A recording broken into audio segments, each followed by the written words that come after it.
ராமாபுரங்கிற கிராமத்தில் சித்தையாங்கிற ஒரு இளைஞன் விவசாயம் செஞ்சுட்டு தான் அம்மாவோட சேர்ந்து வாழ்க்கையை வாழ்ந்துட்டு வந்தார்.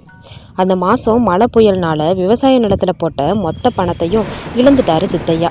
இதே மாதிரி விவசாயத்தில் நஷ்டம் ஏற்பட்டுட்டே இருக்கிறதுனால விவசாய நிலத்தை விற்றுட்டு ஒரு வியாபாரம் தொடங்கலான்னு முடிவெடுக்கிறாரு.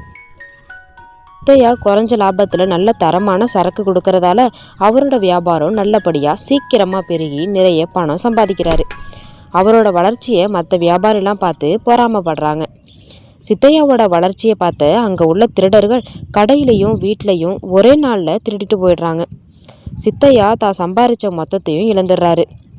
ரொம்ப மன கஷ்டமாகி தான் அம்மா கிட்ட போய் புலம்பி விரக்தி அடைந்த சித்தையா சில காலத்துக்கு தீர்த்த யாத்திரை போய் அதுக்கப்புறம் என்ன செய்யலான்னு முடிவெடுக்கிறான். ஊர்லேருந்து புறப்படுறாரு. ரொம்ப தூரம் பிரயாணம் பண்ணதுக்கு அப்புறம் ஒரு அன்னதான சத்திரத்துக்கிட்ட வந்து, நம்ம போக வேண்டிய இடம் ரொம்ப தூரமாக இருக்குது, நம்மளால் நடக்க முடியாது, இங்கேயே தங்கி ஓய்வெடுத்துட்டு போகலாம்னு முடிவு பண்ணுறாரு. அங்கே உள்ள பாட்டிக்கிட்ட நான் இன்று இரவு இங்கே தங்கிக்கிறேன்னு சொல்கிறாரு. பாட்டியும் சரின்னு சொல்லிட்டு, எங்கே இருந்து வரப்பா, இப்போது எங்கே போகிறேன்னு கேட்குறாங்க.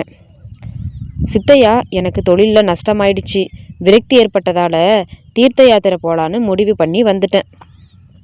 கவலையோட சித்தையாவுக்கு ஒரு யோசனை சொல்கிறாங்க. இது எல்லாத்துக்கும் உனக்கு பரிகாரம் கிடைக்கணும்னா காசி நகரத்தில் சிவதத்தன் முனிவர்னு இருக்கார், அவர்கிட்ட போனேன்னா உன்னோட பிரச்சனைகளுக்கு சரியான தீர்வு சொல்லுவார். பாட்டி சொல்ல சித்தையா நானும் எங்கே போகிறதுனே தெரியாமல் இருந்தேன், நாளைக்கே காசி நகரத்துக்கு போய் சிவதத்தன் முனிவர் சந்திக்கிறேன்னு சொல்கிறாரு. பாட்டி உடனே, என் பேத்தி அவங்க அப்பா அம்மா இறந்து போனதுலேருந்து வாய் பேச முடியாமல் இருக்காப்பா, அவள் எப்போ பேசுவான்னு கேட்டு வாப்பான்னு சொல்கிறாங்க. கண்டிப்பாக நான் கேட்டுட்டு திரும்ப வரப்போ உங்ககிட்ட சொல்கிறேன்னு சொல்கிறாரு சித்தையா. அதுக்கப்புறம் நல்ல ஓய்வு எடுத்துட்டு சித்தையா அடுத்த நாள் காலையில் காசி நகரத்தை நோக்கி கிளம்பி போகிறாரு. வழியில் தாகம் ஏற்பட்டதால் ஒரு வீட்டு வாசம் முன்னால் நின்று ரொம்ப தாகமாக இருக்குது, கொஞ்சம் தண்ணி தரீங்களா அப்படின்னு கேட்குறாரு. அங்கே உள்ள ஒருவர் தண்ணி கொடுக்குறாரு. அப்போது அவரும் ரொம்ப தூரம் பயணம் பண்ணி வந்த மாதிரி தெரியுது, எங்கே இருந்து வரன்னு கேட்குறாரு. சித்தையாவும் நடந்ததை சொல்கிறாரு. அப்போது அந்த வீட்டு வாசலில் பெரிய ஆரஞ்சு மரம் இருந்துச்சு. இந்த மரம் காய்க்கவே இல்லை தம்பி, இந்த மரம் எதனால் காய்க்கலைன்னு முனிவர்கிட்ட கொஞ்சம் கேட்டு சொல்ல முடியுமான்னு கேட்குறாரு.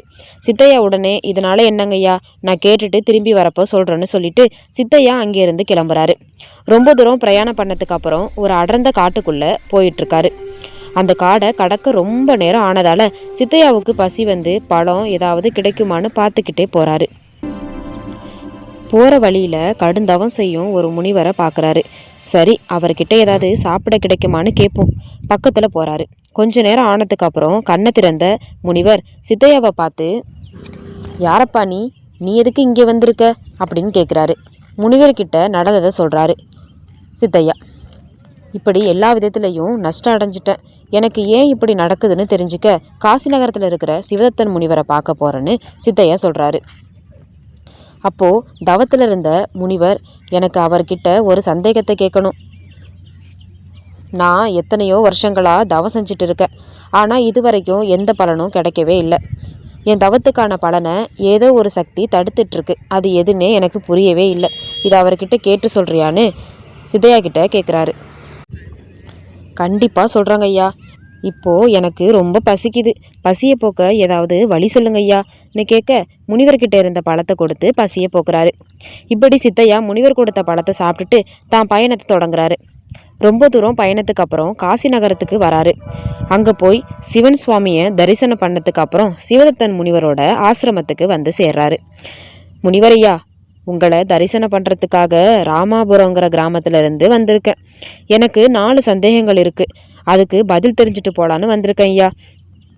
ஆனால் சிவதத்த முனிவர், ஒரு நபருக்கு 3 சந்தேகத்துக்கு மட்டும்தான் நான் பதில் சொல்லுவேன்னு சொல்கிறாரு. சித்தையா தனது சொந்த பிரச்சனையை தனக்கு ஏன் நஷ்டம் ஏற்படுதுன்னு கேட்காம வழியில் தனக்கு உதவிய 3 நான் கொடுத்த வாக்கை நிறைவேற்ற முடிவு செய்கிறாரு. 3 கேள்வியிலும் கேட்டுட்டு பதில் தெரிஞ்சுக்கிட்டு முனிவர்கிட்ட நன்றி கூறிட்டு கிளம்புறாரு.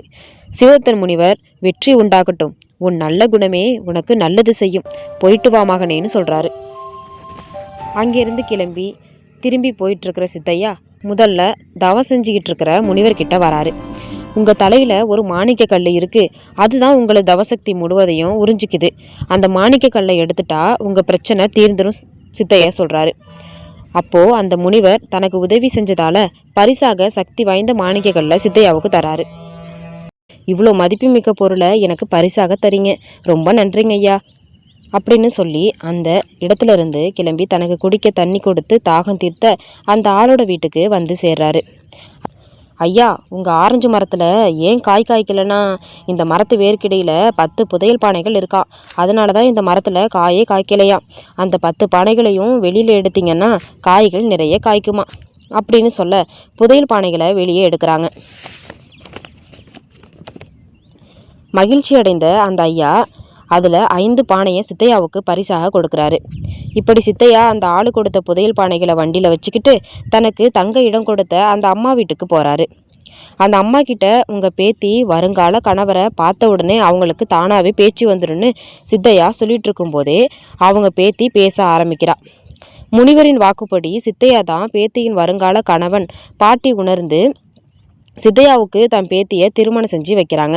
அதுக்கப்புறம் சித்தையா தனது மனைவி மாணிக்கக்கல் தங்க புதையலுடன் வீட்டுக்கு போகிறாரு. ஆனால் வீட்டுக்கு போய் பார்க்கும்போது சித்தையா இல்லாத சமயத்தில் தாயின் கண் பார்வை போயிடுது. அதுக்கப்புறம் சக்தி வாய்ந்த மாணிக்கக்கல்லால் தன் தாயின் கண் பார்வையை திரும்ப பெற செய்கிறாரு. அவங்க அம்மாவும் சந்தோஷமாக எல்லாத்தையும் பார்க்குறாங்க. கடைசியாக வீட்லேயும் கடையிலையும் கொள்ளையடித்த திருடனுங்க பிடிபட்டு மொத்த பணமும் திரும்ப வந்துட்டதா அவனு தாய் சொல்கிறாங்க. சித்தையாவோட தன் நல்ல குணத்தாலும் சுயநலமற்ற உதவியாலும் இழந்ததை விட அதிகமாக பெற்று தனது மனைவி தாயுடன் மகிழ்ச்சியாக வாழ்கிறாரு.